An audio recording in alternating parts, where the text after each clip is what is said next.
Hey, Bold Thinkers, it's Kanisha from boldlivingtoday.com. I hope everybody is doing great and feeling good. I'm in the office, I'm back working, having coffee, and I wanted to just share with you my journaling process for today. And so, what I did is just to get myself back into the work mode and the mindset of getting some purposeful things done, not just entering the week all frenzied and all over the place, but to be really focused and to put myself in a bold mindset of thriving and creating and really focusing on my team behind the scenes at boldlivingtoday.com and then also my clients and upcoming events. So I have my journal here. Hope you all can see. And this just happens to be week 8 of the calendar year. And so in this particular guided journal is really designed around creativity for entrepreneurs and small business owners. And so you don't have to go in order. I tend to be a linear thinker, so I like to go in order, but you can really pick the pages, the sections at random based on topic, based on your mood, or actually going with the weeks of the calendar. So this happens to be week number 8. So I went to prompt number 8. And the question for today is, what do you say to yourself when an unforeseen business obstacle shows up? And so I thought this was a really good question just because for myself, last year was very different. And so there was a lot of switching up and pivoting and changing things around. And so this year I could anticipate all of that.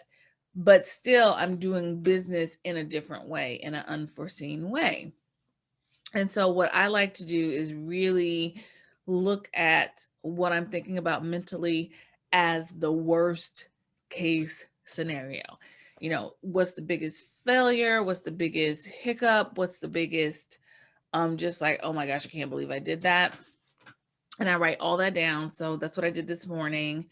I wrote all these, unforeseen hiccups, obstacles that could happen. Do I know they're really going to happen? No clue. But, what's swirling in my mind? What's taking up valuable creativity space and keeping me stuck, possibly, or just really not allowing me to grow or stretch or to show up fully? I want to just really get clear about any of those little nagging thoughts that are made up or might have a tiny bit of truth or may just be something that I'm getting tangled up in because I'm comparing myself to somebody.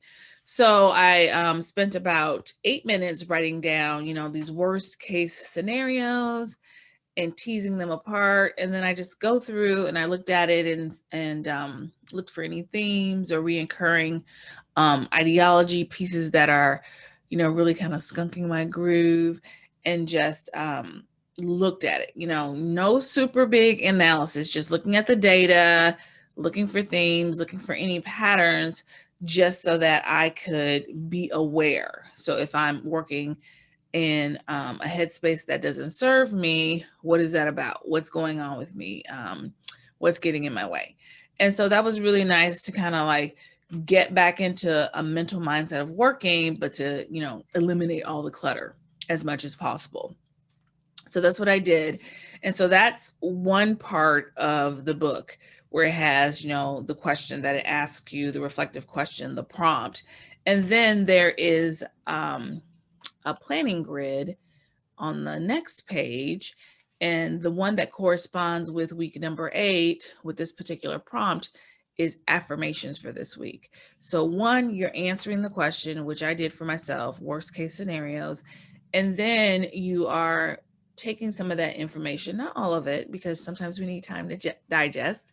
But then there's a section where you can write affirmations for yourself for the week, just so that you are able to show up fully, that you are having some clarity about your purpose for that particular week or even just that particular day.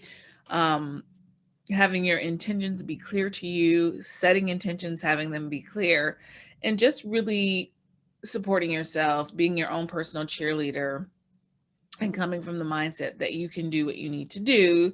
And if there's some areas where you feel like you need additional support, you know right away, and then you can ask for that help and you can ask for that support.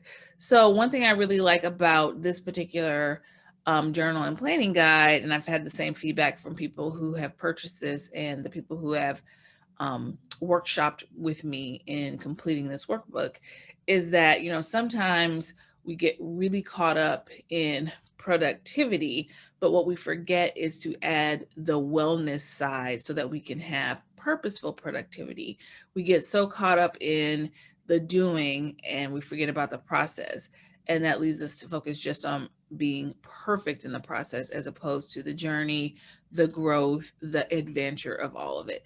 So I'm really proud of this book, and I really think it's fantastic for people who, you know, are very thoughtful and who really want to be showing up in a way that honors them, that gets their purpose seen by the right people, and that, you know, keeps them showing up all the time for what they want to build, what they want to grow, and what they want to see happen in the world. And you don't have to just be an entrepreneur. Maybe you are a leader in your community and you're coming up with creative ways to, you know, be philanthropic, or maybe support a group that needs, you know, a lot of nurturing. This can help you with your planning too. So check it out. It's on the website. And of course, ask me any questions about the process or about today's prompt and the planning grid that went with it. And then, of course, you can connect with me to ask any questions, suggestions on Facebook, Twitter, and Instagram. And then also at boldlivingtoday.com. So have a great day, everybody. Stay well, take good care of yourself, make bold decisions. You've got this.